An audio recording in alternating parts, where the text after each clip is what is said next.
the Centresteer podcast, a podcast by, for, and about Land Rover owners. Welcome to the Centresteer podcast number 130 for January of 2024. Centresteer is a monthly podcast for Land Rover enthusiasts, hobbyists, and owners around the world. This podcast is the second of a two-parter with Nick Dimbleby. Nick is the famed photographer of Land Rovers and has a unique connection with Land Rover. Last time we talked about his activities in the 20th century. This time, we're going to talk about Nick's activities in the 21st century, overland journeys, product launches, and concept models. I'm John Costage, and joining me are my fellow owners and enthusiasts, Harold, Morgan, and Dixon. Welcome to 2024, gentlemen. Thank you very much. Yeah, thank you. Where's my flying Land Rover? Only if it's a 130. This is episode 130, so it should be a flying 130. Yeah. Yeah, this is episode 130. It's very much like episode 127, but with a marketing upgrade and push-button door handles. Thanks to our Patreon and Buy Me a Tea subscribers for their support. Patreon supporters receive bonus content, including 10 questions, a question and answer lightning round, and we'll post Nick Dimbleby's here shortly. Congratulations to Ryan Nichols. He was the winner of our Knightsbridge Overland Instagram giveaway. He needed new front seats for Jolene, his Discovery 2, and he was able to outfit new front seat covers thanks to Knightsbridge Overland. Thanks, Knightsbridge Overland, for your support of the podcast. And Dixon, you'll be pleased to hear Ryan lives in British Columbia. Oh, excellent. The left coast. Yes, and the elusive British Columbian Canadian Rover Club. There's a club up there no one knows about. It's kind of like Sasquatch. You don't get to see it or anything. Roverlanders of BC. It's an ANARC charter club that was created back in around, 1985 or 6. And have they been around the whole time? At a low level, yes, they have. Speaking of clubs in North America, it's time for the North American events calendar. Dixon, what's going on? Oh, I can give you, let's see, we'll start with 3 that I have the dates on. Obviously, the first one is going to be the Winter Romp up in Maine. Bruce Fowler organizes and such. That's on February 16th to 19th, just outside of Waterville, Maine. It's a big one, and I think there's 149 vehicles registered as of this morning with that event, and you do have to register for that event. It seems to get bigger every year, does it not? It seems to, yes. If you're looking for information, winterromp.me is the website. The next one, on February 24th, the next weekend, is a coffee and rovers meetup in, looks like Pisgah National Forest Adventure being put on by the Carolina Trail Rovers. They're describing this as gather with us at Land Rover Asheville for unique coffee and rovers meetup. Then we'll enjoy some great coffee conversation. Meetup will also serve as a starting point for a thrilling day exploring the Pisgah National Forest and the Hurricane Creek 4x4 trail. After that, there's the Virginia Club Rove at Wintergreen, April 18th to 21st. That one's been going on for a number of years. Information for that is on the Rove website, rove.org. I've got 2 that haven't been given a date yet. Rovers Club is having their spring Robisonia trials in eastern Pennsylvania. That's been going on a long time. Information on that can be found either in the Facebook group for Rovers or their website. And then the Ottawa Valley Maple Syrup Rally up in Shawville, Quebec. No date for that. And again, for that one, information will be on the Facebook group or the website. And then finally, which is coming out of ANARC. ANARC is going to be partnering with 3 of its member clubs for 3 ANARC affiliated events in 2024. This is for longer term planning because they're all over the continent. The first is with the Pacific Coast Rover Club, May 24th to 27th in Redmond, Oregon. The second is the Minnesota Land Rover Club event, August 1st to 4th in Gilbert, Minnesota. And the third, for those down in the Southeast, the Gulf Coast Land Rover Club is having an event on October 24th to 27th, but it will be in Alabama, but I don't have the exact location at this point in time. I believe the date on that one and the location is not firmly set. Okay. Yeah, I think they're targeting October 24th through the 27th, and the location is being evaluated. And the one thing to note, as with last year's Jubilee, those wishing to attend these events must be a member of a ANARC member club. And there's 22 of them out there, so see who your local club is. And some of them are free to join, others not. One thing I'd note is that a featured part of each of these events will be the ANARC Cup Challenge. Rovers North is going to be sponsoring the RTV's portion of that cup in each event. At the end of it, a club will win. But the clubs will all have to participate in all three events, though same people don't need to go and attend all three events. They can be different members of the teams. And that's about it. That's a fair amount of stuff for this month on what's going on in terms of events. That is a good bit as 2024 eventually warms up here in the Northern Hemisphere, in North America. People want to get out in their trucks. And it's good to see Carolina Trail Rovers. They're, as we had Nate Kitts on in December, they're out getting up and running and having events. That's great. They're developing quite a list of events to go to. Looks like it's quite a happening club down in that area. And the ANARC events, the ANARC 2024 events, if you go to anarc.club, there is a special page for all of those events that you can get to and get the dates and the locations when that information is all official. We'll get that posted up there. I think we're targeting like an official announcement later in February. So you're getting some advanced knowledge of those events that are coming up for the ANARC 2024 activities. And now for the news. First up, JLR enjoys sales boost for third quarter as supply improves. JLR saw sales volumes for its third quarter rise substantially, new figures show. The Tata Motors subsidiary for the first 3-month period through December 31st reached 101,043 units, which was up 27% year on year. JLR said it was at its highest wholesale figure in 11 quarters, with volumes for the Range Rover Sport up 49% at 16,921, while its Range Rover stablemate was up 12%, and the Defender was up 14%. Wholesale volumes for the financial year to date were 291,113, which was a 28% increase versus the previous year. Retail volumes were also higher in all regions year on year. In the UK, they were up 55%. Overseas was up 49%. China was up 28%. Europe was up 27%. And bringing up the rear, North America was up 6%. By the end of the third quarter, customer orders stood at 148,000, which is down from 168,000 at the end of the second quarter, reflecting an increase in order fulfillment and better waiting volumes. Demand for the Range Rover Sport and Defender represents 76% of the order book. Things are doing well. Except for the Discovery, apparently. We'll talk more about the Discovery later, a little foreshadowing. Next up, JLR design boss Massimo Frascella resigns. He is the architect of Defender, Discovery, and Range Rover models, leaves the company for new pastures. Massimo Frascella has resigned from his post as design boss of JLR. Working under creative chief Jerry McGovern, Frascella oversaw the fruition of some of JLR's most recognizable model lines, including the Defender and the Discovery. He was also instrumental in the development of the new Range Rover and the Range Rover Sport, as well as their SV variants. JLR said in a statement supplied to Autocar, quote, "His creative contribution to the business has been significant and is an excellent demonstration of how creativity can successfully transform and build brands," unquote.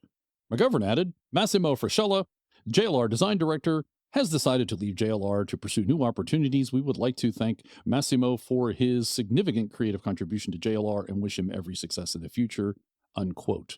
Frascella left Kia to join JLR in 2011, taking the role of Land Rover exterior design chief. He was promoted to design director in November 2020 and rose to JLR design director in May of 2021. It is not yet clear what the future holds for him, but he leaves JLR having successfully steered into the 2020s with distinct fashionable identities for each of its sub-brands, critical to the revamp of its sales marketing for each under the new house of brands. Well, I was a little curious when he left Kia to join JLR, and it certainly seems like he left Kia well before the horrible new logo that nobody realizes. KN, it looks like KN logo to me. Yeah, exactly. What's a KN? I've never heard of the brand KN. Great way to rebrand your company and leave behind all bad press. Except that the bad press about the theft thing has continued with you. Oh, yes. Are we sure he didn't muck up the logo? Because he was around for the removal of logos from all the JLR products. Excellent. Possible. Yeah. It can take some time to get that logo refresh going. Maybe Yeah. he actually felt strongly about not switching to a house of brands. We may never know. All I know is that's an interesting lateral move, Kia to JLR. And next up, Polestar, Lotus, Volvo, JLR form alliance on EV charging. This is from the Automotive News. I'm only reading you the headline because I'm not paying to get a full story. The companies, of which the majority are owned by Geely in China, also work together to set battery charging standards for luxury automotive brands. Polestar said they are coming together again to establish that alliance on EV charging. Geely has an interest, not a little one, but an interest in JLR in China. So it makes sense that all these companies would get together and unify their form factor. Yes. And JLR is small in this space, so they're a niche manufacturer, so they definitely need to join in with some other manufacturers. Out of curiosity, I wonder why they wouldn't get together with Ford, GM, or Tesla. Who just dominate the field. Or BMW, because you're buying engines from BMW. Polestar, Lotus, Volvo, Jaguar, not the biggest selling things out there. They're not going to create their own network. I wonder if it might have something to do with where they think they're going to be sourcing all their electric hardware from. Yeah, BMW, they buy engines from them, but they're not necessarily buying all their electric hardware from BMW. So if they foresee in the future getting their electric hardware out of China, perhaps from the same supplier, then it would make sense. Yeah, but I want to make sure that when I drive my Disco 5 EV up to a charging station that I can charge it and not have to go find one that's good for these four brands. It's possible. They also asked other major manufacturers and were rebuffed. That's, again, we may never know. Or laughed at. Yes. Yeah. Hey, given you're not subscribing to the website, so it could be exactly. Yeah, it's not, sorry, guys. It's not worth the. I don't know what it costs, but for how often they have the paid stories. No thanks. And they are all luxury brands.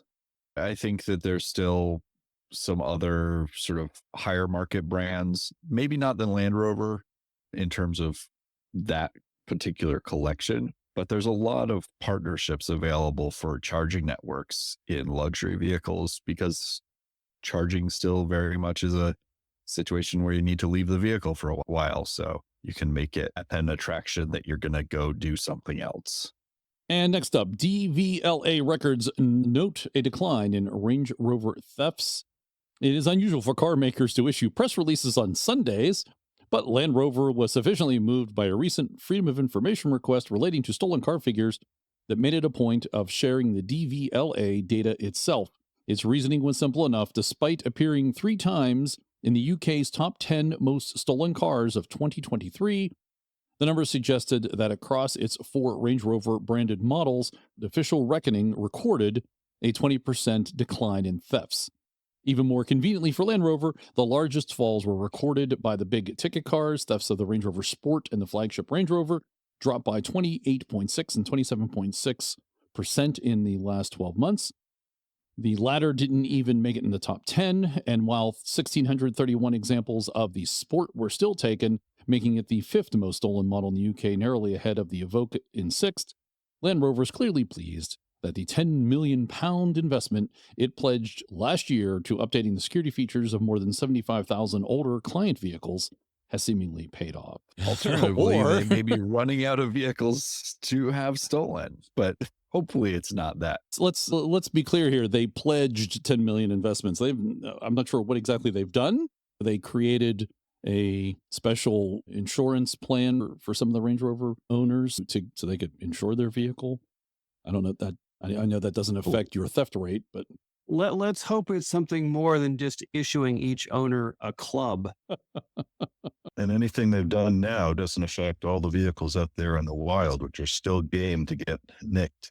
They were hoping to go back and help some of those cars, but again, that's the pledged. They pledged to do something. We'll follow this and see what happens. Next up is JLR needs to fix almost 60,000 Range Rovers due to leaky rear camera. JLR is recalling 60,000 vehicles across the U.S. due to an issue with its reversing camera. The recall notice issued through NHTSA reveals that the reversing camera on certain Range Rover and Range Rover Sport models will display a poor image or no image at all due to the possibility of water leaking into the camera housing and bezel. A total of 58,729 vehicles are involved in the recall. These consist of 36,000 Range Rovers built from 2018 to 2022. There's specific dates. If that impacts you, you can check that out, as well as 22,000 plus Range Rover Sport models from 18 to 22. And again, there's some specific model build dates. Subsequent investigations and testing determine the camera may not be correctly sealed, allowing water to enter. Imagine that, a Range Rover being recalled for something that leaks. It just goes to show you the more bells and whistles you have, the more things that can leak and cause trouble. Yeah, but now they can rebrand their blinker fluid as camera fluid. What they really need to do is sell replacement mirror fluid. Remember the self-dimming mirrors that would leak and leave a black puddle on the center console and then they wouldn't work anymore? Speaking of Range Rover, Bloomberg has an opinion piece talking about the change of Range Rover, and they entitled it $250,000 Range Rovers Trigger a Quiet Revolution. These lean years appear to be over. Cost cuts and price hikes are helping JLR generate cash. Revamped models such as the Defender have been smash hits, while component shortages that curtail production and in some cases led to waiting times of more than a year have eased, although not necessarily for those trying to repair their older vehicles. But this goes on to say, but I don't blame Tata shareholders for getting excited. Their stock has almost doubled over the past year, surprising every other member of the Bloomberg World Auto Manufacturer Index. JLR contributes around 2/3 of Tata Motors' revenue, but doesn't have a separate listing. Like several of its high-end rivals, JLR has learned that building fewer cars and selling them at higher prices is a much better approach than pursuing growth at all costs. New management ditched a goal of achieving 1 million in annual vehicle sales. Retail volume, which exceeded 600,000 in 2018, is now around 400,000 yearly. To put that in context, Mercedes-Benz annual sales are around 5 times higher. But thanks to its efficiency drive, the company says it now requires only 300,000 sales to break even. And by focusing on its most profitable models, Range Rover, the Range Rover Sport and Defender, that comprises around 3/4 of its order book, has been able to raise average sale prices by around half since 2019 to more than £70,000. Top of the range models fetch considerably more. The SV, Range Rover SV, sells for around £200,000 on average, and some customers pay far more for limited editions or for bespoke services to ensure that the vehicle color or interior stitching matches their jet or yachts. Yeah, I think it's those special editions that are really raising the bottom line. Oh, yes. Further, this goes on to say, but the better sales mix and pricing have transformed JLR's finances. It expects to generate £2 billion of free cash flow in the fiscal year ending in March. By the following year, it aims to have zero net debt, a far cry from 2022 when net indebtedness exceeded £4 billion. Well, it's a lot easier to pay off your debts when you have money coming in. And it's a lot easier to sell $250,000 Range Rovers when you're pairing them with the likes of super yachts and jets, which honestly, they do pair very well. So why not? Oh, and if you can afford a yacht, it's just the Range Rover is just a small accessory. Well, again, this reinforces their move upscale to the luxury brand, and yeah, it's paying off. They have cash. They're awash in cash. There's still an order book. Defender is also selling well. Faster than they can build them, actually. Now we're going to move to the Discovery portion of the program. And now the Discovery portion of the program. A couple things came together, a little coincidence, maybe not, I don't know. We received an email from a listener that we'll talk about here, about us basically bashing Discoveries. And there were 2 articles I found this past month about the Discovery and what are the differences between a Discovery and a Defender. So read those, and then we'll talk about that, and we'll talk about the email we received and try to pull it all together about what's happening with the Discovery. The first one is from Slash Gear, and they were talking about the Defender versus Discovery, the biggest differences. You can read the whole thing if you want to know more. I'm just going to read a little portion here that talks about basically how they were developed. They are built on the same D7 platform as many other JLR vehicles, including the Discovery. Well, the Defender, they were talking about the Defender. This means the latest generation of the Defender and Discovery share the same underpinnings, engines, and technologies, and for the first time in the two nameplates history, these two vehicles from the same manufacturer might end up being cross-shopped. Don't think they are the same vehicle with a different skin, because there are still many differences between the Defender and Discovery. The designs are nothing alike, with the Defender adopting and reinterpreting many classic design cues from previous generations. At the same time, the Discovery treads new ground for Land Rover design with its bold, asymmetrical approach. You can get the Defender in 3 body styles, which broadens its appeal significantly, while you can only get Discovery as a big 3-row family SUV. And this goes on to make further comparisons between the two about body style, off-road ability. You can read that if that interests you, but that gives you the base level here. They are on the same platform, going in different directions, I suppose. And then this article from Cinch, which is out of the UK, which is entitled Land Rover Defender versus Land Rover Discovery, which is better. So I'll pull out a couple highlights. You'll notice a lot of similarities between both models, such as hard-wearing but premium-feeling switchgear. Their seats are also coated in soft and sumptuous leather. However, the Discovery is clearly set up to feel ultra-luxurious and isn't far off meeting the extremely high standards set by the very expensive Range Rover. And further, it says, put simply, the Land Rover Discovery is better for carrying luggage, and the Land Rover Defender is good for carrying people. But the reality is that they both have large boots, trunks for us Americans, and lots of interior space, so you won't be disappointed either way. And they end here about between the two, which should you buy? It's easy to think that the Defender should be more suitable for those who genuinely need to venture off the beaten track. But like every other Land Rover model, it also has earned itself a reputation as being a very luxurious SUV. In reality, few drivers will ever leave the tarmac, and both are great picks. The Discovery is good for carrying 7, but if you need even more space, consider a Defender. Given that they're both the same thing under the skin, you really can't say which one's better because they're the same. Only one of them can you get with factory steel rims. You got that going for you. Previously on the show, we have compared the new Defender as what we would have expected the next step of the Discovery to be, the LR5. But some of these articles make a good point that, the Discovery never had like a short wheelbase version for the most part. But they certainly never had a 90, a 110, a 130. That's kind of nice options in the new Defender, which are just not there in the Disco line. Yeah, it's actually surprising that the Discovery never had a long wheelbase version because it's based on the Range Rover Classic, which did. They had 108, but the Discovery, at least through the first 4 versions of it, only came in 100-inch. Hey, they should go back to 2-door models. Well, yeah.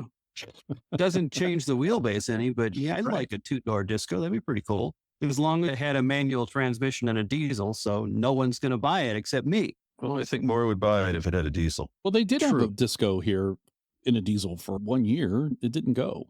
More than that, I think, in Canada, but few and far between. Never advertised the well. Canadians are more sensible in their vehicle purchases. Well, that also happened right as the Volkswagen scandal came about too. So maybe they were going to make a push for it. That scandal, I know that seemed to happen roughly at the same time. So that kind of put the brakes on that one. I think these 2 articles illustrate that you have 2 similar vehicles. They're on the same frame. They have similar capabilities. One is doing better than the other. I think some of this is, I think the Defender did way better than they ever anticipated. They hit the mark very well, that it eclipsed what they may or may not have wanted to do with the Discovery. And they're able to they didn't keep the Defender either at a specific price point, a lower price point. And you can go from a luxurious Defender down to your bare bones Defender. And it is selling well. And they've extended it now to the 130, and you can get 7 seats. And since it's selling so well, I think that's eclipsed what maybe they wanted Discovery to be. Well, it just adds to the existential crisis of the Disco. It's like, what does it do to stay relevant? The Disco used to be the poor man's Range Rover, especially when you were comparing with what a Defender looked like, which is basically an evolved Series 3 on coils. And especially when it came into North America, it was quite something. It's a semi-luxury vehicle that did everything a Range Rover did, but cheaper, different design, more practical in some manners. And it stayed that way all the way through the LR4. But So now Range Rover has their own entry-level models now. So that They took situation the isn't wind. the same. they took the wind right out of the sails. So Discovery really has to go down a completely different path from Defender and the Range Rover families. Well, Assuming well, Defender's probably going to have families too, the rate they're doing with the others. In a way, it already does, in that it comes in three different lengths. And the other part of it is the Defender suddenly is no longer a glorified tractor. A larger portion of people are willing to drive it. yes, you can. Your foot doesn't take- get wet, and you can have a Takes the conversation. sport out of it for some of us. Yeah, this is a good time to bring in that email that we got from Austin about Discovery. I will let you know ahead of time, he is a 2-vehicle household in a family of 5. They have a 98 Discovery 1 and a 79 Volvo C303 from Austin. You guys do a lot of trash talking in regards to all things disco. I put it down to you being from the Rust Belt and its salt-ridden chassis. But look at England, Canada, and the West Coast, where preserved discos are the only thing reliably flying the banner of the Land Rover as a going concern. For the United States, the Discovery was the vision of Land Rover. It has the same V8 and coil foundation as a Defender, and I would argue more reliable and at least the Disco 1. Yes, they became a low-market used car when people began to sell their 20-year-old luxury car. They were getting long in the tooth. This gave them a bad rap. Like the Defender, time takes its toll on any Rover. The D2 flew too close to the sun with thin cylinder walls and subsequent head gasket issues, but the mark continued with the LR3, which has stood the test of time as being a good rig. I drive a 98 D1 as a family daily driver with 230,000 miles. I did the head gasket, flushed the radiator, redid the ground wire starter, and the thing has been super dependable daily driver. Leave it for a month and it will start right up. Series and also Defenders were once seen as cheap and disposable. The Discovery is moving out of this category and is joining the rank of true Rovers. He puts that in quote. It is as capable as a Defender, and the Disco as well as the Classic are works of auto engineering art whose body lines have not been duplicated. So please, a little respect, not the poor man's Land Rover. How about a Rover for the people, a liaison to a stiff-lipped Mark, attainable but dependable unsung hero that fought like hell in Camel trophies and who is bringing people into the Land Rover fold every day in a positive way, going head-to-head with Yodas and doing fine. Thank you, Austin. We don't bash discos here. None of I us think do. we bashed the Disco 5. I think And not even that it's we're concerned about the staying power and the relevance of the Disco family, but yeah, and the Disco 5, it doesn't make a whole lot of sense to me. But yeah, the first 4 Discos, yeah, I don't feel bad about those. I don't trash talk those. I've had several. I've daily driven Discos and been happy with that. I think we trash talk what Land Rover is doing, where it's going with it. It's lost its way. And as we just talked a few minutes ago, the Defender has eclipsed it, and I think they don't know what to do. Yeah, but that's not the fault of the Disco. and hopefully it's not our fault either. I don't know. We don't have that We're kind of just power. observers. We do not have that kind of power. We have no power. We have no power. Yeah, and I think there certainly have been times where we've bemoaned some of the problems of the Disco 2 that Austin pretty well nailed there. Oh, yeah. They're a pain in the ass to work on. Yeah. And they have certain limitations thanks to BMW's improvements they made us take. In that respect, we don't blame Land Rover for that, right? We blame BMW. But I mean, I've had several D1s. I love me a good D1. They're cheap, and yeah, they do rust a lot, but that allows me to buy them cheap for parts, and I can drive them for a little bit longer and keep them going. And then when they're done, they're parts for everything else, because parts is parts. Mm-hmm. The other part of the problem, especially here in North America, was the Discovery was what the Defender should have been here in North America. And it couldn't be because we all know the reasons they couldn't bring Defender in. They did, then they had to take it away. Right. And then, so that was the Defender for North America. And then when It was the new series truck. it was, and it became, right, Yep. exactly. It was a new series truck. And as you have mentioned, Morgan, it was not the tractor. It was definitely not a workhorse tractor. It was something that was comfortable and you could drive it all across the country on the interstates. Although ironically, I prefer it for doing yard work and Yes, field work and but that- pulling stuff. And that's Right. the other side of the coin, is it's able to do work and is able to be Right. a work vehicle. The short wheelbase makes it very maneuverable. And plus, the best thing about a D1, especially a rusty old D1, is its most important feature is that I really don't care what happens to it. Because, I got tens of thousands of dollars invested in my Defender. I really don't want to pull stumps with it and mess it up. Right. So I use a Disco. Yes. And then when Land Rover does bring the new Defender here to North America, there was so much pent up demand. And I think they just assumed that the Discovery would continue and do well in its niche. But I go back to, I think Defender did way better than they ever anticipated. Well, I think a lot of people that were buying Discos because there was no Defender to be had. So when the Defender shows up, they just shifted over to where they really wanted to be in the first place.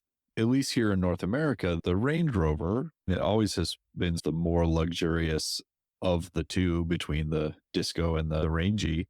But there has always been a much bigger cultural difference there in terms of its placement in society, in pop culture, and what have you, here in North America. And maybe that's partly due to the sort of more gradual evolution of it in the UK than here in the US, where it had to be a little more upmarket.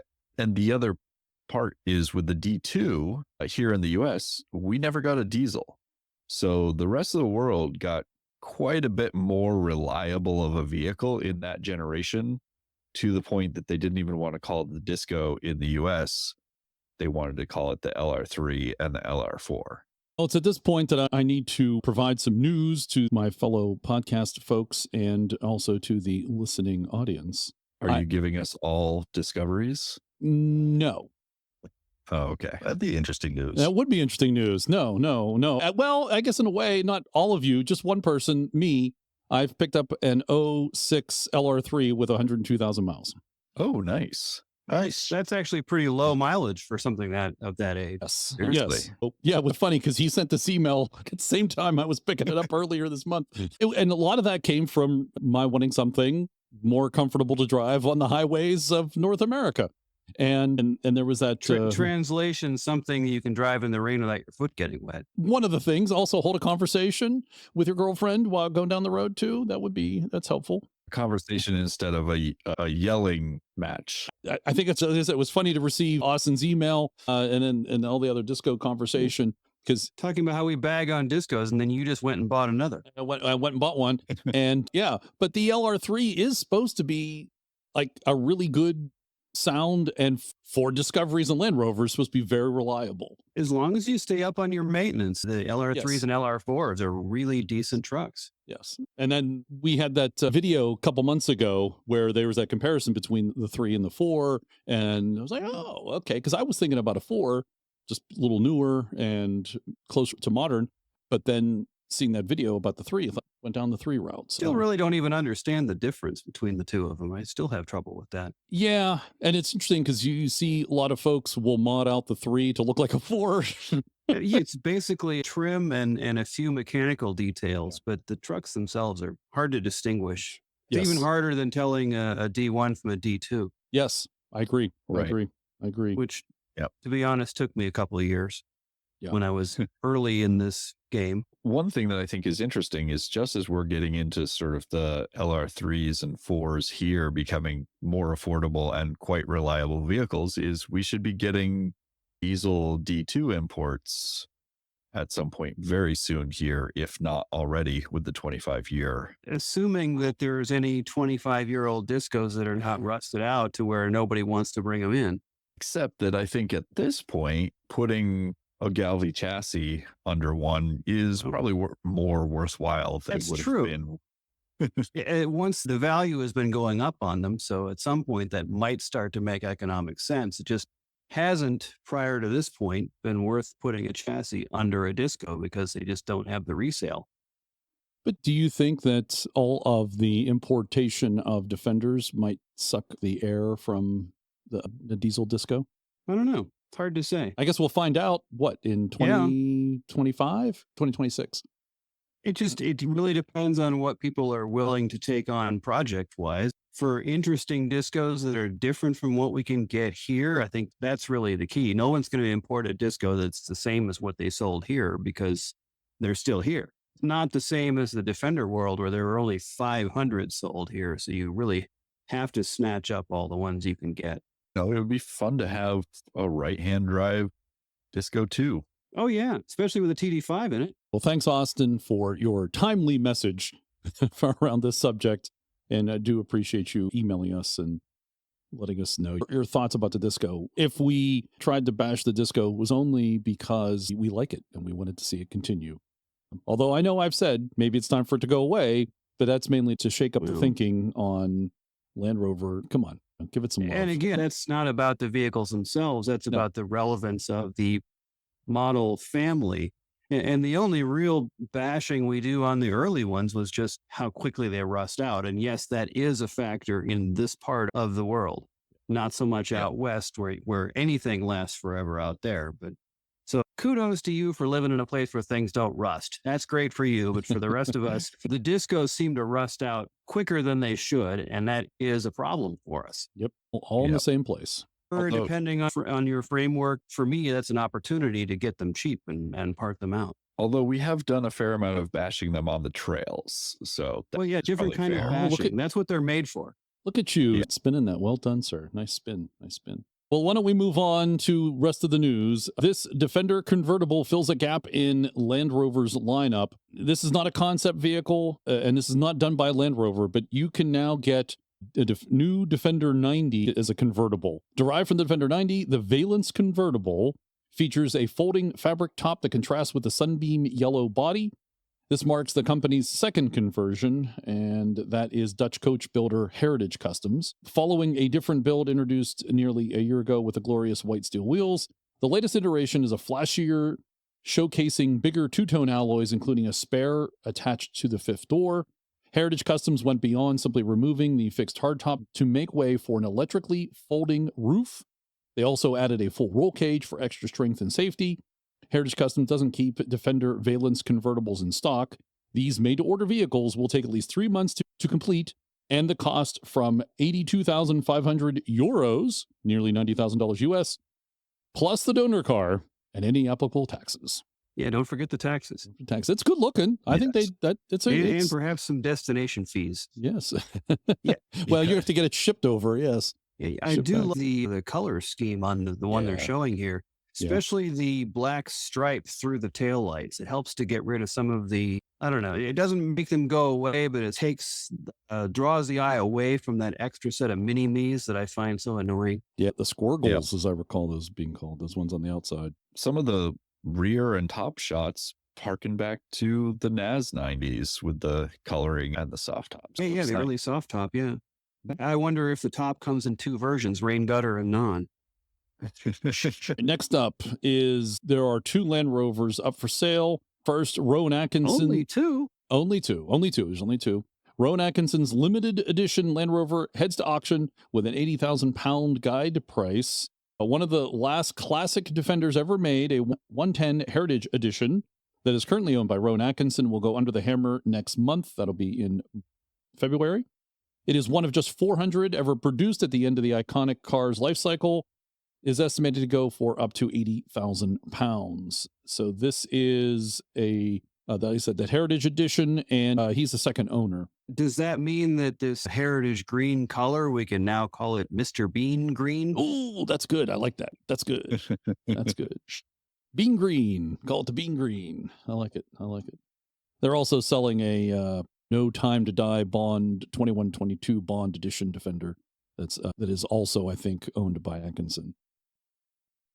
And then the next one I want to talk about is Yahoo News. A bonkers off-road ready Land Rover Defender from the 90s is up for grabs. This is a Camel Trophy Defender 110, and it's from the Camel Trophy. And this Defender is believed to have been the camera car for the 1998 event, which saw competitors trek across Argentina and Chile, according to an auction note from Doug DeMoro. As such, it is one of the last real Land Rover Camel Trophy 4x4s. It comes equipped with several choice off-road goodies, a brown church front bumper, winch, Mantech snorkel intake system, roll cage, roof rack, Open its doors and you'll find a black interior with steering wheel and gauges on the right-hand side, which still has its original TerraTrip 303 Rally computer.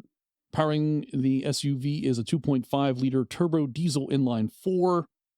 It produced 111 horsepower, 195 pound-feet of torque, 5-speed manual gearbox, 2-speed transfer case, 44,000 miles. Of course, I like how they note here, it's far from being in mint condition. You don't say. I don't think it was ever in mint condition. No, of course not. Perhaps not even while being assembled. That's exactly right. Hand built. Open the door and you find a black interior, as opposed to all the other Defenders where you open the door and find a black interior. Yes. Apparently it did sell cars. It was on Cars and Bids, and it says bid to $70,000, sold after. Harold, what does that mean?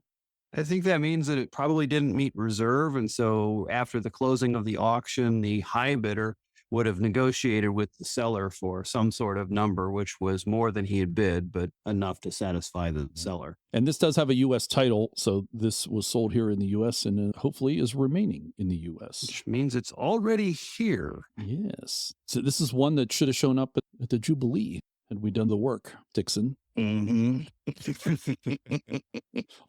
It's all these things that we now see. We're like, oh, we should have done that for the Jubilee. Maybe for the 80th. These are things we should really, because it's not like you guys had anything else to do to plan that event. That's true.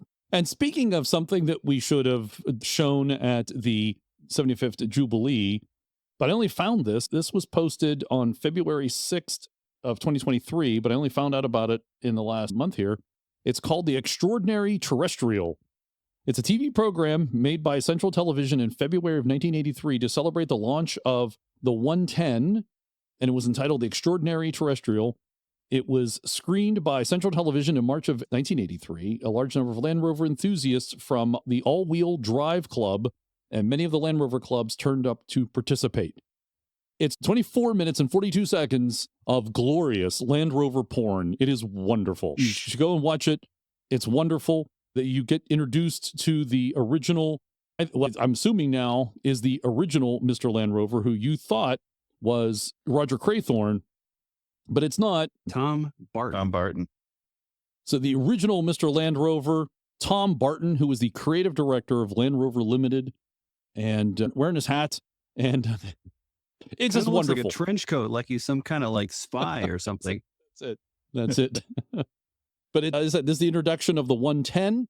They had a bunch of clubs come together. And I swear I heard in this thing that they got, I think, more trucks together than we did at the Jubilee. And I was trying to find that reference again, and I forgot to note it the first time I went through, but I couldn't find it. But I swear I heard that. The aerial photograph was pretty impressive, I got to say. And yes, they took an aerial photograph. They clearly got a helicopter. Again, something we failed to do at the Jubilee. We didn't get a helicopter, Dixon. What did you guys do? Nothing. We sat around. I drank tea. Most of the time. We got the 80 inches and Series 1s and the new Defenders all lined up for pictures. It was just all the people with the other vehicles that got forgotten. You say nobody bothered to invite any Freelanders. No, that's not true, Harold. No, they were invited. They were invited. Sadly, none showed up. None showed. One registered, did not show. That would have made for a great group photo. It would have been a centerpiece amongst the Freelanders. Yeah, we did fail on the group photo. That was a major fail. Hopefully the paragliders will turn in their footage. Although I think we got more footage of the paragliders than they probably got of us. That's true. All right, so if you're keeping track, these are things we can do for the 80th, because that seems to be the consensus, is we're going to have a 80th celebration in 2028. So we need to have a group photo. That should be number one on the list. Agreed. I know what the mark of the event should be, the 80 inches. Then 6 years later, you can have one for the 86s and then the 88s. Start your countdown now. So go out to our website. We'll have a link to the Extraordinary Terrestrial. It's wonderful. If you like Land Rovers, especially of the 80s vintage, you want to go check this out. It's some great period porn. Yes, it is. If you have a club, or you want to have a club, you want to start a club, you can get this off of YouTube, play it. It's 24 minutes, 42 seconds. It's to be a great club activity. Screen this at your club event, have a couple beers, watch it, and it would be a good thing. That's what we should have done. We'll do this at one of our F-Plurg events. And that's the news for January 2024. Welcome back to the podcast, Nick Dimbleby. This is part 2.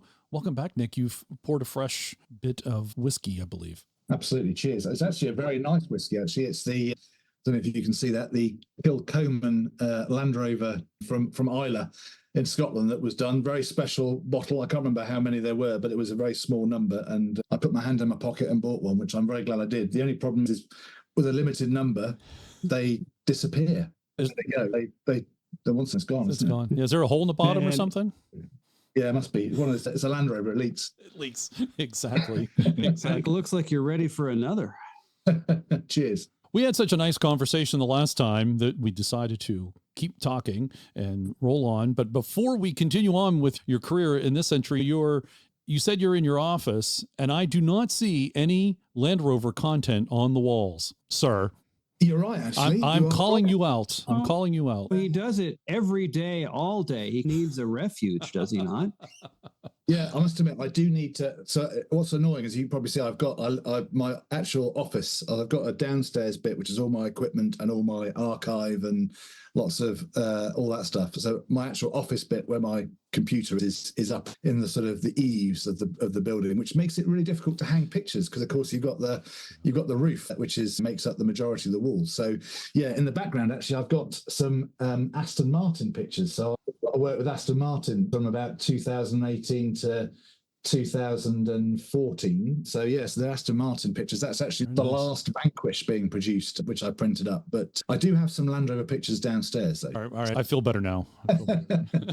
That's good. That's good. And to be fair, he does have a large stack of his Land Rover books next to him as well. That's right. Yeah. So there's plenty of pictures in there. There you go. He's got so many pictures of Land Rovers in his office, he has to keep them pressed between pages of other pictures. Pictures of Land Rovers, that's for certain. So if this is the first time you're listening to the podcast and the first time you've heard of Nick Dimbleby, you need to go back a couple episodes. When we talked to Nick originally, he talks about getting into photography and getting into Land Rovers. And now we want to pick up where what's happened in basically in this century. And the last we chatted, we ended with the Camel Trophy and the book you created. What happens after you're hooked on Land Rovers, you're connected into the Land Rover world now, and Camel Trophy and adventuring. What happens next then for Nick Dimbleby? Okay, so I guess we're going back. I mean, it's even 23 years, isn't it? I mean, here we are in 2023. And let me guess, you snapped your fingers and you're here now, right? Exactly. Yes, exactly. I know. It did seem to go very quickly though. I don't know. But anyway, 2000 was the last Camel Trophy, which wasn't in Land Rovers, if you recall. It was in boats, so very different event. Yeah, so I was fortunate enough to be working with Land Rover. So Bill Baker, who I mentioned in the last episode, was still working in the UK. And so I started to do, in fact, it was the beginning of digital photography. So digital photography was starting around about 2000, 2001. And it was changing the way that people did events and also how product launches, car launches were being run. Range Rover L322 launch, which was in 2002, which was held up in Scotland. So I was the official photographer for that event. It was my first Land Rover launch event, which I was asked to do. And part of the reason for that was because digital photography was starting to become really big in the sense that journalists were having photography taken on the event and then were going home with a CD-ROM, remember those? Oh, yes. Of images. So my job was basically to be on the event and photograph the off-road drives, any shots that journalists wanted with the car, as well as produce a set of images, what you would call a set of stock images. So these are images of the car on location that would be used for the magazine reports. And yeah, so that was... And probably for Land Rover's website too, I assume. Exactly, yeah. Exactly. And so brochures. The fledgling website, yeah, exactly. So that was where I really started to do a lot of work for Land Rover, was doing those digital photography and producing initially CDs. That then developed into DVDs, so you get more data on, 4.7 megabytes. That's right. Mm-hmm. CDs, I think, were 650 initially, and then 700 megabytes of data. That sounds about right. Which again is crazy now, isn't it? That's probably about 7 or 8 pictures nowadays. And then to get Windows loaded onto a machine, Windows operating system took about 10 discs. Yeah, there we go. That's it. to show you. I remember installing Windows 95 with floppies. There we go. Yeah. So floppy Oh, disks, yeah. that was, we never did images on floppy disks. I don't think 1.44 megabytes. On a 3.5. Mm-hmm. that's it. My very first digital camera was a Sony Mavica that actually put the picture on a floppy disk. It had a floppy drive in the camera. Wow. At the time, it was very cool, and now, of course, it's Still stupid, cool. But Actually, it is cool. It's cool, but yeah, It's like kinda having an useless. 8-track in your vehicle. But I Yeah, tell you what, the optics of the lens on that camera were phenomenal. It didn't need all this fancy digital stuff because it had a good eye. Yes, there was no processing. It was just a clean, sharp lens. So that was the sort of start, if you like, of the 2000s. And then it just went on from there. And again, I think that era of Land Rover, from, if you like, my story is as much about the progression of Land Rover from 2000 up to present day. And you think about it, Land Rover in 2000 was a company that made Range Rover, Discovery, and Freelander and Defender. So basically 4 models. In that 23-year period, you obviously have Range Rover Sport being introduced. You have Range Rover Evoque, Range Rover Velar, Discovery Sport, Defender, new Defender, all these new models, the expansion of the range. In a way, I was very lucky because obviously they needed content and material creating to support all those new models. And unfortunately, they asked me to get involved and do it. If you like, that 23-year period was very busy doing all those sort of work. And again, I feel very privileged to have been able to not just do the launch photography, but also would be getting involved with the testing and development stuff. So photographing prototypes under test, a lot of the building stuff, but also all the other elements that Land Rover has. Again, I as a photographer, I love photographing things. I love photographing cars. I love photographing Land Rovers. But as an automotive photographer, specializing in Land Rovers, it's great. You get to do all sorts of other stuff. You get to do adventure photography in the middle of the jungle or the desert or in the Arctic tundra. You also photograph vehicles in a studio. So you're doing a set of pictures in the sort of the lighting environment of a studio. You get to do G4 Challenge, Camel Trophy. G4 Challenge, that was adventure sports, mountain biking, kayaking, orienteering, all the sort of things, the travel aspect, all those things have to be captured. And as a photographer, it's great because it's not just about the vehicles, it's about the travel, it's about the people, it's about the sports. I feel very privileged to be able to stretch myself in a photographic way to be able to capture those moments, but of so many different things, but all working for Land Rover. It's incredible. Equestrian events. They sponsor all these equestrian events. I photographed the Queen for Land Rover. All these things, the late Queen, obviously, all these things are part of Land Rover's sponsorship programs. I've done stuff with Birds of Prey. They sponsored the Birds of Prey display team. It's an incredible variety of things that I photographed over the last sort of couple of decades. I think your first launch, wasn't that the D2? Of course, that was the last century. That was the end of the last century. Yeah, well, first launch was Freelander 1 and then Discovery 2. So I did an expedition with Discovery 2 in the late 90s, which was a trip that was around the world. So I did the first section, which was London to Calcutta. And that was back in 98 with Discovery 2. Are you riding in the vehicle or are you driving? Yes, there was two vehicles. And it was, again, journalists came in for different legs. So it was a 4-week trip, I think it was. Yeah, less than that. It was actually, we left on the 1st of June and we ended up in Calcutta on the 25th of June. So it was 25 days to drive from London all the way across into India. So a fairly hectic schedule. It's like the first overland in discos. Yeah, exactly. Similar, yeah. Yeah. And we went all the way through Eastern Europe, through Turkey, and then into Iran. So we crossed Iran into Pakistan, the northern part of Pakistan, running alongside the Afghan border at times, which was quite hairy, and then into India, and then driving across along to the Great Trunk Road into Calcutta. Amazing experience back in the day. So yeah, phenomenal to work with a brand that does those adventurous things. I believe you're with Bill Baker on that trip too. It was indeed, yeah, the late Bill Baker, great guy, amazing vision. And that was typical of Bill, was coming up with these harebrained ideas that somehow worked and got great coverage to launch the car. The idea was a trip around the world. Unfortunately, the middle bit, which was in Australia and driving from New York to Panama, which was the sort of middle bit of the journey, I wasn't able to do because I was actually photographing Camel Trophy 1998 down in South America. It happened to run at the same time. So I couldn't do the middle section, but I did do the last section, which was Valencia in Spain up to the Paris Motor Show.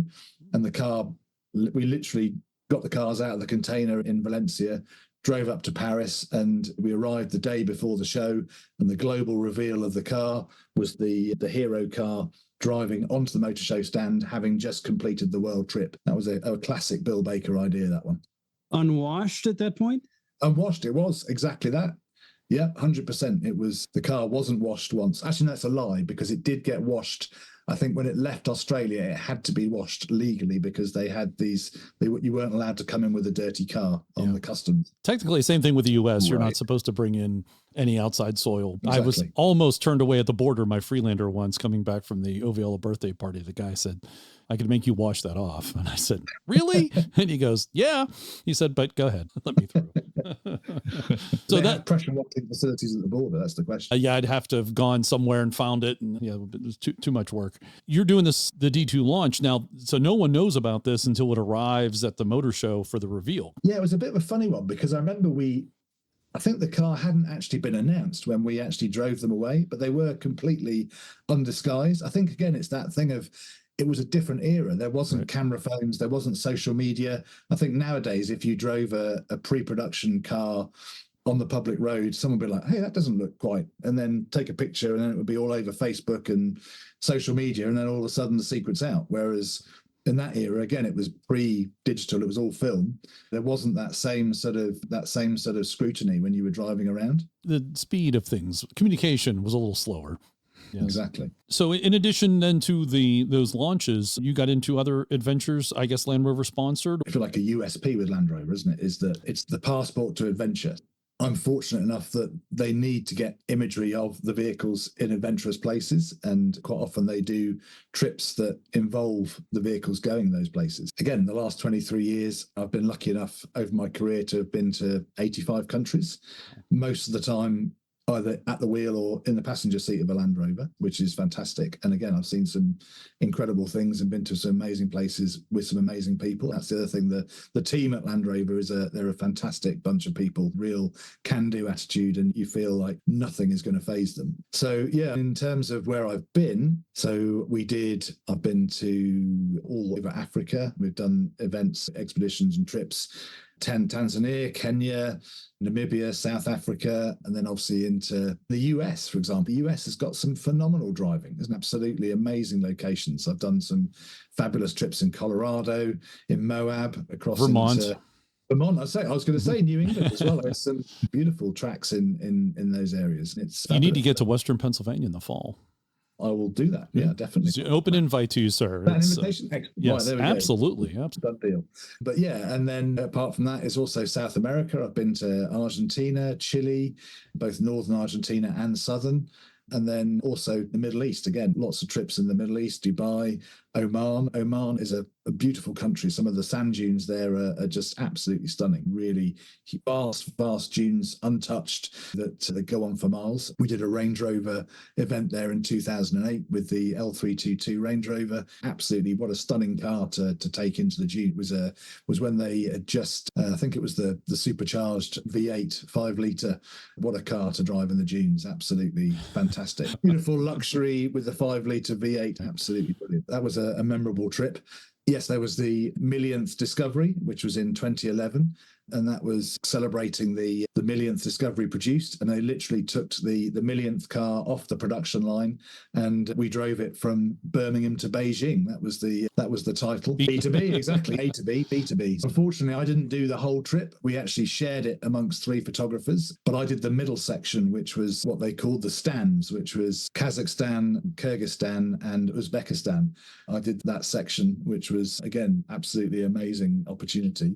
And then I actually went back and did the same trip with the Range Rover Hybrid back in 2013. So that was the first electric Range Rover. So it was a hybrid. And they used 3 of the engineering prototypes, the idea being that they wanted to do the final sign-off, which was, again, a drive from Birmingham.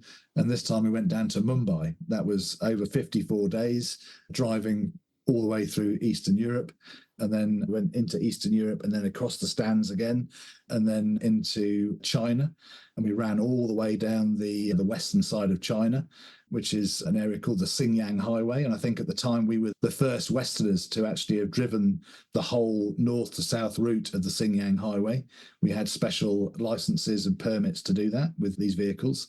And then into Nepal and across through Nepal into India, and then down into Mumbai. So again, a phenomenal trip, really, really fantastic, really very memorable. I think driving Nepal would be pretty cool. Just being in Nepal period would be very cool just to see that. But and that was 10 years ago now. Amazing where that time went. But and didn't you make a large trip from Norway to, I think, Jordan in the Middle East? And that was in 2002. That was an event that was basically supporting an off-road rally. It was actually an all-female team competing in a rally in support of cancer research. And I was the photographer that covered that, and basically ran all the way from Norway down to Jordan, which was, in fact, funnily enough, it was in 2002, and it was actually the month before my wedding. So actually we left at the beginning of June, and I think we got back, I think the event was a 3-week event. I got back from that event on the 21st, and then we got married the week later on the 28th. I let my wife to do all the sorting out, and then just popped up. Or conveniently, you were out of the country. Exactly. But it was an amazing trip, and we went.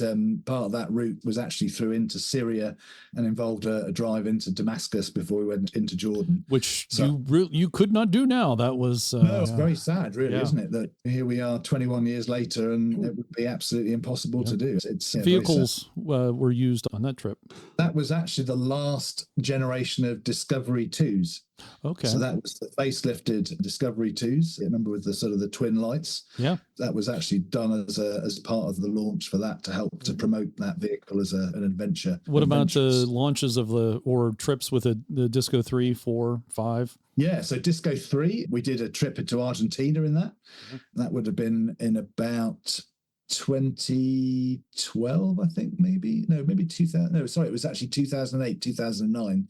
So we did a big trip in Argentina, northern Argentina, up through the sort of national parks there into Salta. Yeah, beautiful. Again, very high altitude.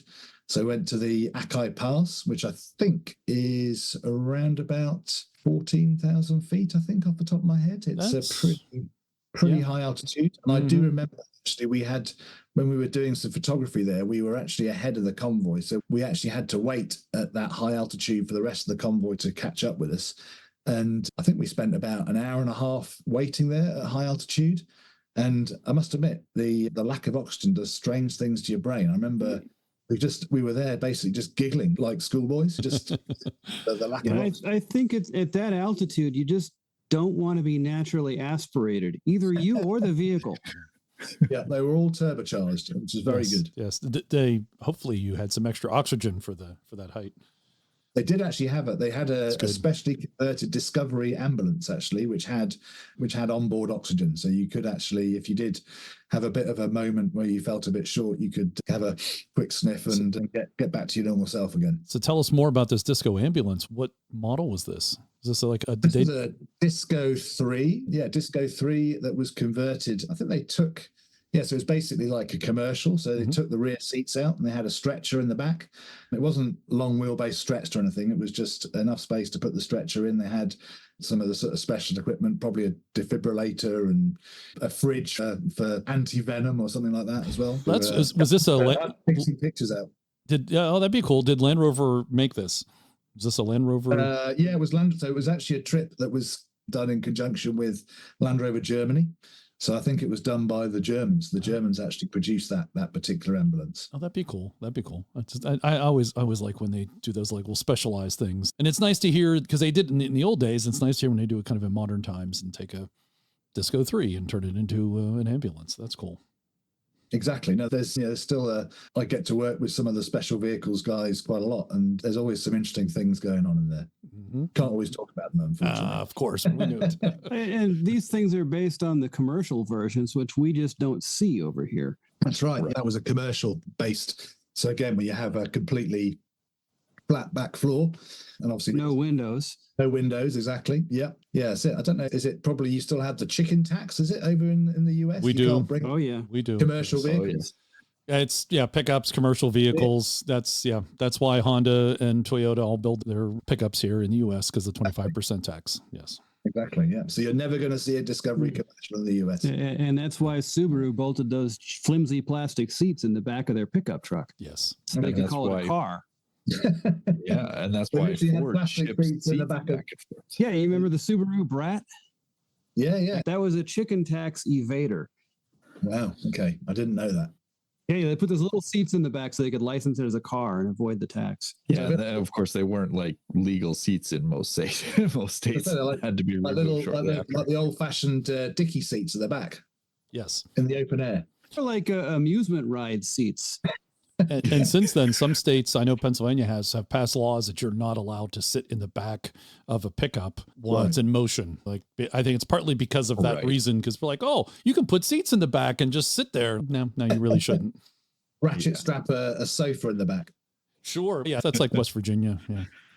Sorry, shouldn't go after our West Virginia friends. And Ford shipped for, what was it, the Ford Transit? They shipped seats back and forth between the UK and the US.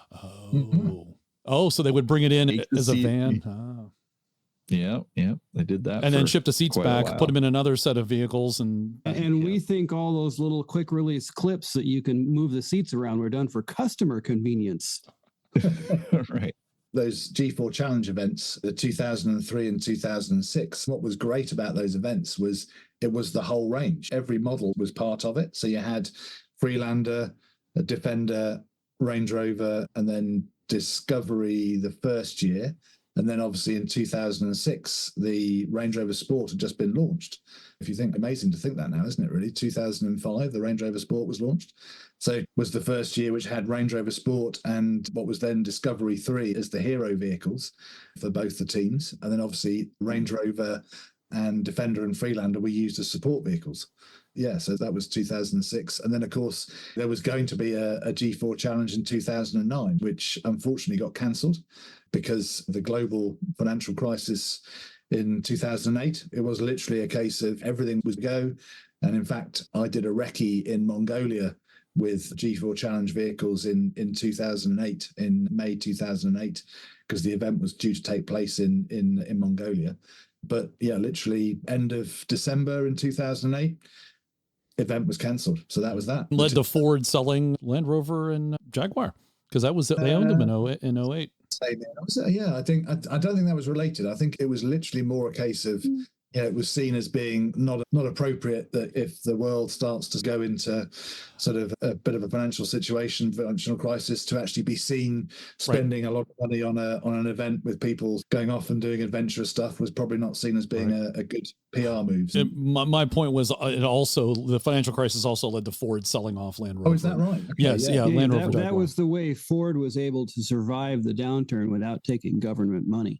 Okay, yeah. Yeah, because So here in the they- U.S., both General Motors and Chrysler end up taking government loans, and technically General Motors went out of business. They went bankrupt, and then as part of the special things that happened, the name came back, and their debts some debts went away, some didn't, but General Motors still says we've existed since for over this time. Like technically, you actually went out of business. Well, GM has, but GM doesn't stand for General Motors anymore. It's now Government Motors. Yeah, The government owns a stake in the company, not as big as it was originally. Not anymore. No, they paid all that. Ford paid all that.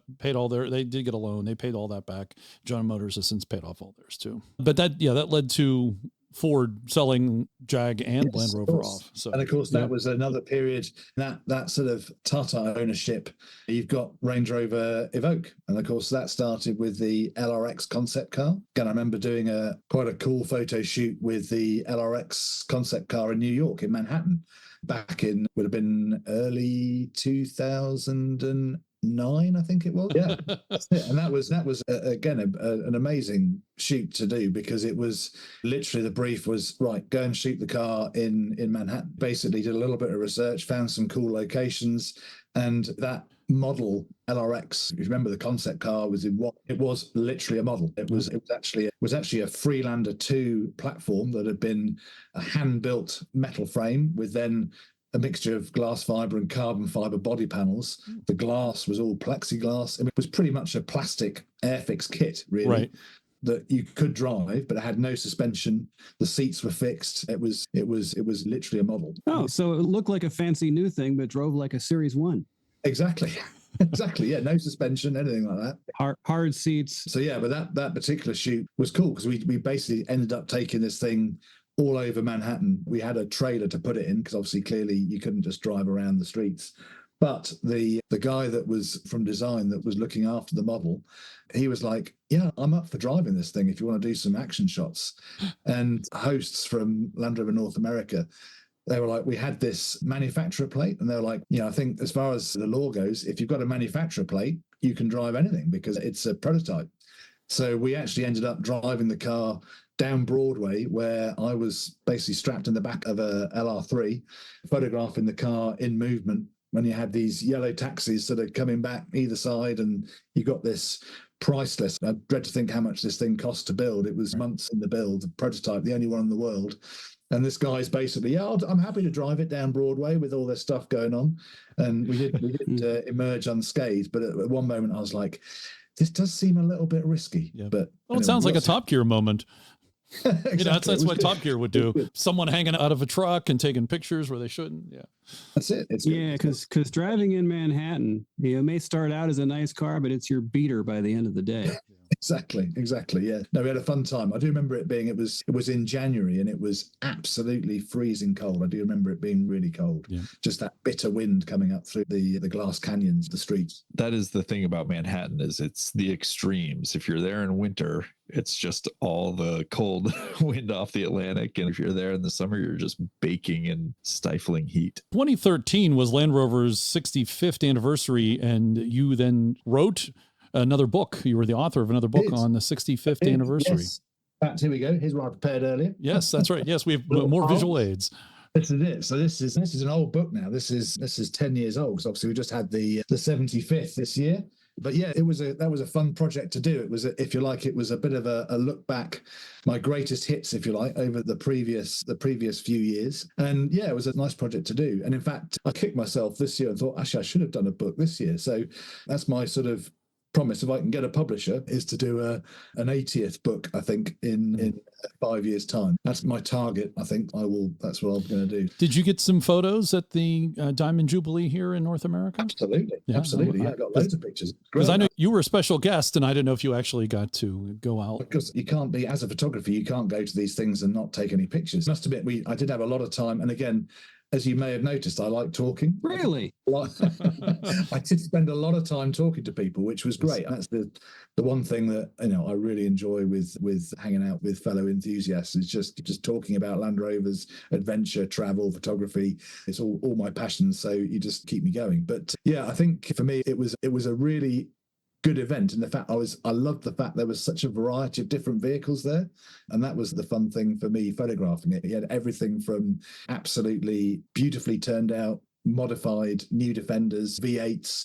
You had some 4-cylinders there, 6-cylinders, various different ones. Some of the ones, maybe a right-hand drive 110 that was in a nice blue purple. That was a great one. Huh? Yeah, absolutely.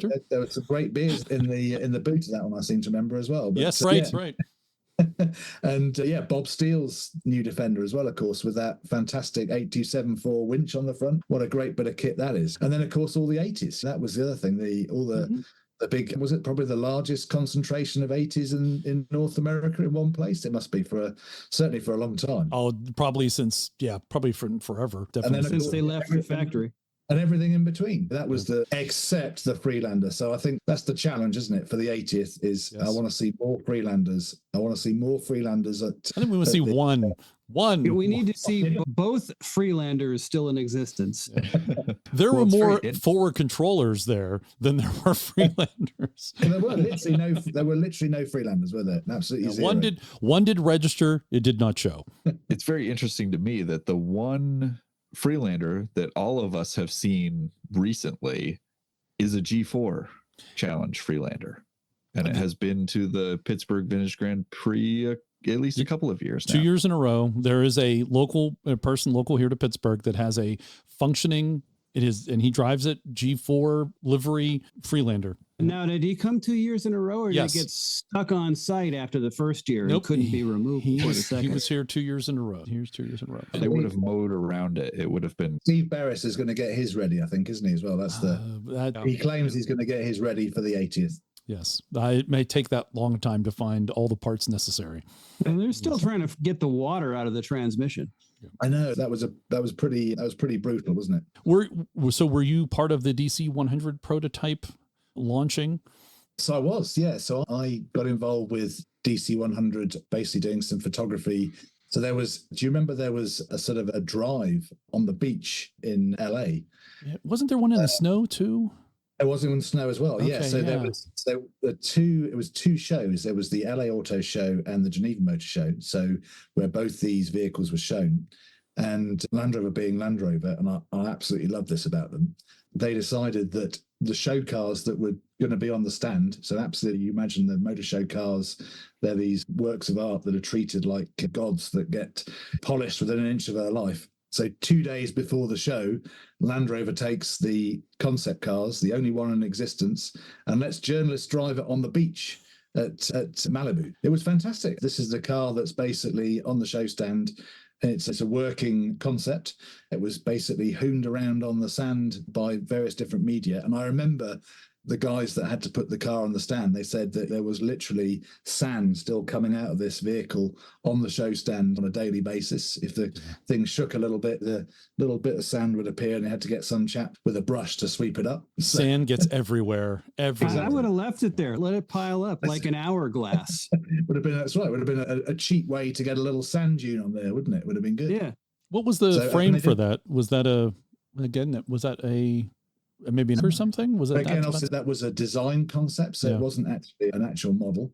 Okay, it drove, right? I think it was a Range Rover Sport that had been hacked around. So yeah, it was obviously a one-off, but obviously very much just used as a donor powertrain. Right, it would have been a bespoke platform, but and then never to be seen again.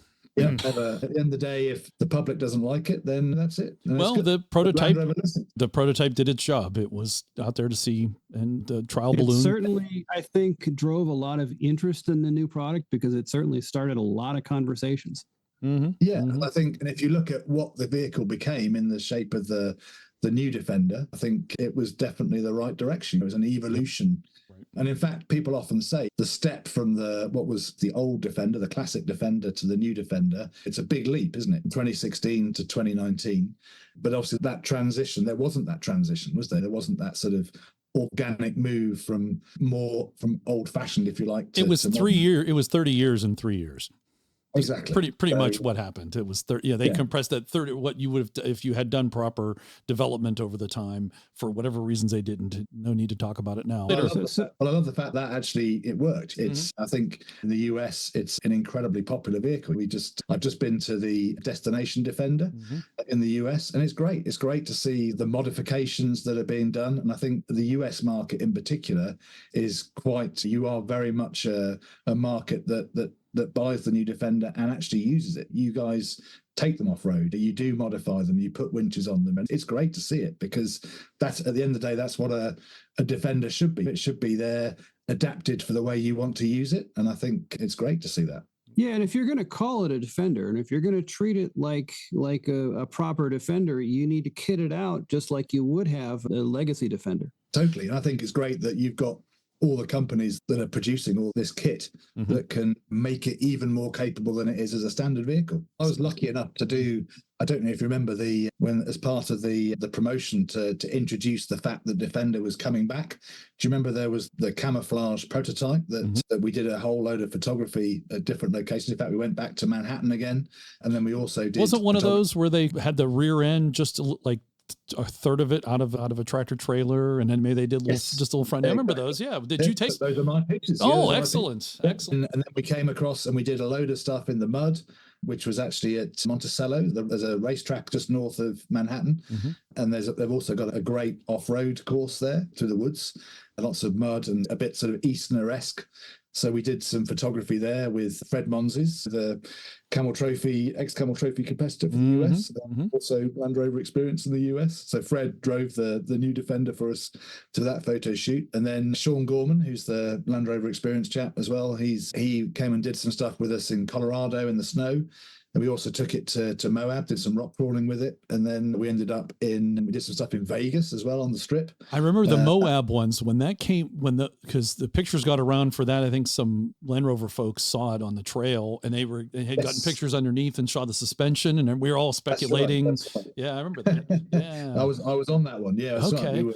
We were there doing some development and test photography when it was, I think it was a bunch of guys from Motor Trend, I think, when they just happened to be doing a test at the same time, and they were quite crafty. Yeah. So the guy was basically taking the camera, doing some shots underneath, showing all the suspension setup and everything else. A little bit cheeky. Yeah, absolutely. And were you part of that Namibia launch? Wasn't that part of the product launch? Yeah, absolutely. So that was one of the things that was vital for the launch of New Defender, was again bringing that adventure aspect for the model. It's not a Defender unless it's been in Africa. There's so much history. There's so much iconic imagery that has taken place over the previous 70 years. It had to go to Africa. So the first adventure, if you like, was in Namibia, and that was in February and March 2019, just prior to lockdown. And yeah, it was amazing. I remember I'd worked with the car doing the test and development stuff throughout late 2018 through into 2019, and had been to many different places to photograph the car in full camouflage. And then Namibia was the first time that I actually got to drive the car and actually be in the car as a proper production model. It was fantastic. It was one of those things that it felt like a Defender. It was that thing where I'd done so many trips in the old Defender. When you got in and I put my bag in the back and it was all that fabulous interior with the open dashboard, you felt, I've come home. This is familiar territory. And it was great. It was great seeing the car out in Africa. We did a whole variety of different locations up in Namibia. So we were up in a place called Poyu, which is up in the north. And then part of that was a very famous track called Van Zil's Pass. And that's a very sort of technical, rocky mountain pass that we went down. But actually, one of the things, when we did a part of the photography at the beginning, was doing a set of stock pictures. So this is before the journalists, the media arrived. So we produce a set of images to basically capture the best moments and the best locations at the best sunlight times. Van Zil's Pass, there was a great sunset opportunity there. But to do that, we then had to drive about an hour back to camp. And so we did the sunset shot, and then we had to drive in the dark up this pretty serious off-road track. And it was me driving one car and then another driver, Dougie Dale, driving the other. It was pretty gnarly. It was technical off-roading in the dark, in new vehicles. And my God, it was one of those things that I really felt, this is a proper Land Rover. It really felt just coped with the terrain fantastically well. And I was like, that's it, I'm sold. Might that have been the first time a new Defender had done something as technical as a production vehicle? Yeah, as a production vehicle. That's the thing. Again, I've been very privileged to be able to capture some of the test and development stuff. And with Defender, we did a lot of test and development work because, that was one of the key messages that it had to show that this was a vehicle that, had already been to the coldest, the hottest, the most technical. All the vehicles went through a very large validation program in the sand dunes at Dubai. It went to Moab, where, as you said, we got papped by the guys at Motor Trend. It goes down to minus 40 degrees centigrade minus 35 degrees centigrade in Arjeplog in Sweden, in the Arctic Circle. Where else did it go? It went and tested in Australia. Defender, the vehicle had to go to all these places in order to basically prove that it's already been there and done it. So that's part of the test program. Was it Namibia where two new Defenders were caught taking a tractor trailer out of the sand? They towed it out. So Were you there for that? I was, but unfortunately, there was actually two groups on the ground at the same time, and I was on one, and my colleague Damien Blakemore was on the other. And unfortunately, the one with the tractor trailers was on Damien's convoy, so I didn't actually film or photograph that. That was Damien. But as you say, it was a real sort of iconic moment because, and it was genuine. It wasn't set up. It was this guy was driving a tractor trailer. And there had been some flooding, and the river had got the road had got very washed out, and he had got stuck. And it was one of those things. He'd been there for 2 or 3 days, and this chap Dougie Dale, who I talked about earlier, Dougie was like, "We need to get this guy out. He needs to go on his journey." And the overriding thing was like, "Yeah, let's do this." And that's it. They hooked up the Defenders and pulled that truck out of the sand. It was impressive stuff. It was a genuine moment, as you said. That was. It was absolutely. It was totally spontaneous. One of those moments that, like in a lot of these sort of iconic photographs or video sections from Land Rover's history, it's a genuine thing. It really happened. Going along with the new Defender, what's coming up and what's new for Nick Dimbleby? What's coming up in the future? Anything you can talk about? I'm sure there's stuff you can't tell us about, like the baby Defender, right? I've signed a lot of NDAs. My lips are sealed in those sort of matters, I'm afraid. I'd love to tell you, but unfortunately I'd probably be hung, drawn and quartered if I did. And I definitely wouldn't work again. As I enjoy my career, I'd like to keep my job. I will keep myself stumm. But I guess in terms of stuff I can talk about, I'm just actually in the process now of making plans for early next year, which is the Range Rover Sport SV launch event, which will be taking place early next year. And that's going to be interesting because that, again, what I love about Land Rover is the variety, the breadth of the products that you can buy from Land Rover. So, for example, obviously we've talked about a lot of the adventure side of things, or the amazing things we've done on the off-road side. The Range Rover Sport SV is going to be, and it is a phenomenal car on road. It's almost, for me, it almost feels like it's changing the laws of physics. Its cornering abilities and high speed ability is absolutely phenomenal. It goes fast. It goes fast, yes, exactly. Yes. Yeah, which is, people like that sort of thing. But it goes against the spirit of everything Land Rover, though. It does go fast. Yes and no, because you see, what I like about it is that this event will have a circuit element, so there'll be an on-track element, but there'll also be an off-road element. So it's not just about going fast and high performance handling. That car is also phenomenal off-road, as every Range Rover, Land Rover, Defender, Discovery needs to be.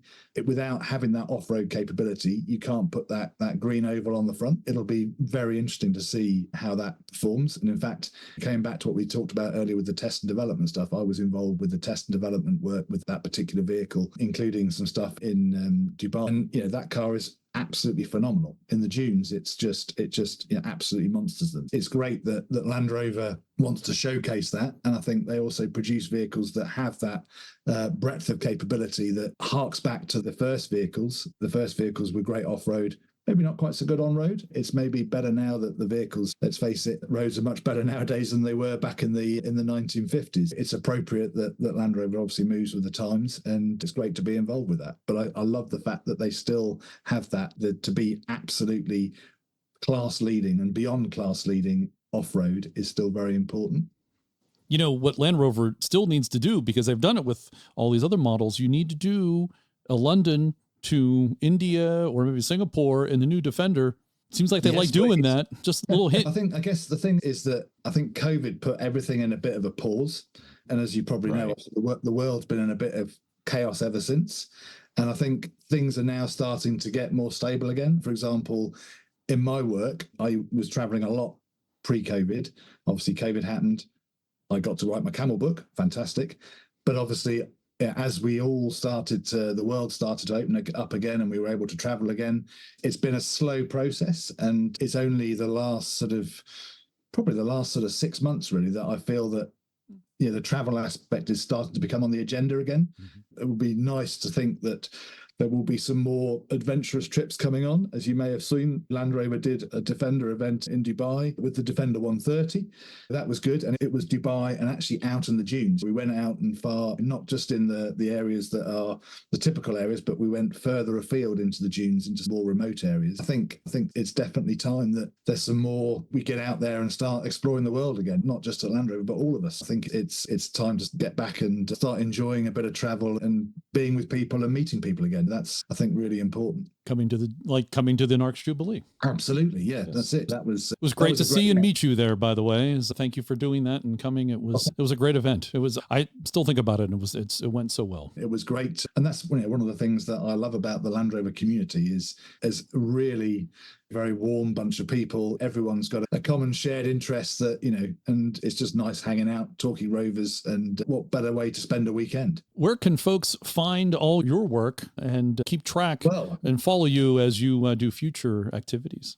Yeah, so I guess in terms of books on sale, there's only the Camel Trophy Definitive History book actually in print at the moment. But I think if you look on eBay, there's probably a few of my old books there for sale, which may be of interest. Yeah, the old 65th anniversary, the 60th. I did a book on off-road driving techniques back in 1997, years ago, which again was an interesting book because that was pre-traction control. It was all air suspension.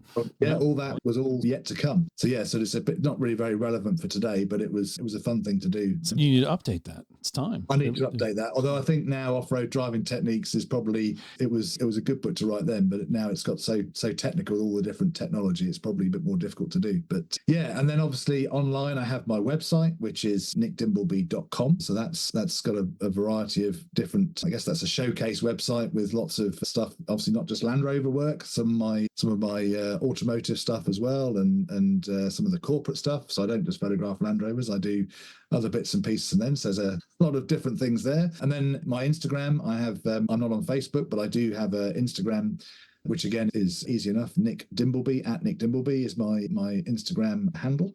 And I try and be fairly good on updating stuff. And I do a real mix of old stuff and new stuff. But interestingly enough, it's funny because I obviously could post quite a lot of other stuff that I do. But I tend to find that most people that follow me love Land Rovers, which I guess is no surprise. And it's funny because if I post something that's not a Land Rover, doesn't get half as many comments or likes as the Land Rover stuff. Engagement goes down.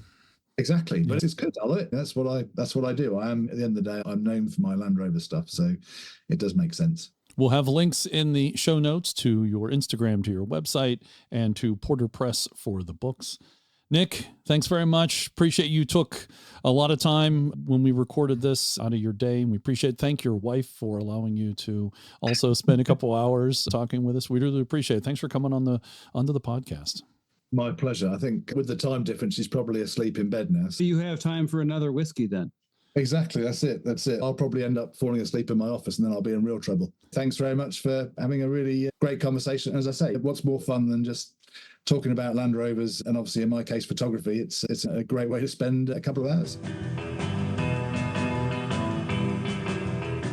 We hope you enjoy show number 130. Thanks to Nick Dimbleby for talking to us a second time about the 21st century and his activities. And we look forward to seeing Nick Dimbleby at a future Land Rover event. And thanks to the One True Pax for his continued production support. We appreciate that, Pax, for you helping us to sound good, sound well, sound good, sound well. Sound listenable? Sound listenable. Okay, there we go. Although he did not identify that it was a failed wire all those years ago, Harold. No, but he did very quickly say, I really could help you guys. That's true. That's true. It's a very polite way of saying, you guys suck. That's true. Good point. He did come to us and say, hey, I can help. I don't do this for a living, but even I could help you. Now, could we have some of that neat music like they had in that Land Rover video? Shades of Quartermass or Doctor Who? Yeah, that video, didn't it sound like Doctor Who to you? Like as soon as it starts? Oh, yes. There you go. BBC Radiophonics Workshop. That's at right. its best. That's right. Well, thanks to you guys also. Dixon, Morgan, Harold coming on as always. Do appreciate it. Yeah, sure. $10 is $10. We post a new podcast at the end of every month. Our webpage, centresteer.com, has all our shows to listen to and show notes with the links to stories that we talked about in today's podcasting, including the extraordinary terrestrial. Go check that out. Seriously, go do it right now. Well, wait until the podcast is almost over, and then you can go check it out after. You can directly support the podcast at patreon.com/Centresteer. You can buy a t-shirt, sticker, or even a tee. Visit our website for all those details. And if you have an idea for a guest, send us the details and the contact info if you have it. Thank you for listening. We'd love to hear from you and what you're up to in your Land Rover. On behalf of the entire North American crew here at the Centresteer podcast, I'd like to thank you for listening today. We know you have a choice when it comes to your podcast content, and we do appreciate your choosing us. Please take a moment to look around you for any personal items you may be leaving behind, especially in the overhead bins. Remember, some items may have shifted during the show. Please watch your step as you negotiate your way past the missing door plug, and you may now resume your important things.